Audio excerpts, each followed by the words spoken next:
നാളെ നാളെ എന്നായിട്ടു ഭഗവാനെ കാണാനിത്ര നാളും പുറപ്പെടാത്ത ഞാൻ ഇന്നു ചെല്ലുമ്പോൾ നാളെ നാളെ എന്നായിട്ടു ഭഗവാനെ കാണാനിത്ര നാളും പുറപ്പെടാത്ത ഞാൻ ഇന്നു ചെല്ലുമ്പോൾ നാളിക നയനനന്ദു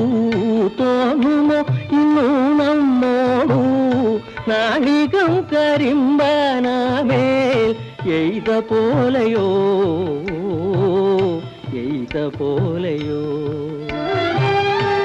ഗുരുകുലം തന്നിൽ നിന്നും പിരിഞ്ഞതിൽ പിന്നെ കണ്ണൻ തിരുവടി ചെന്നു കാണാൻ തരപ്പെടാതെ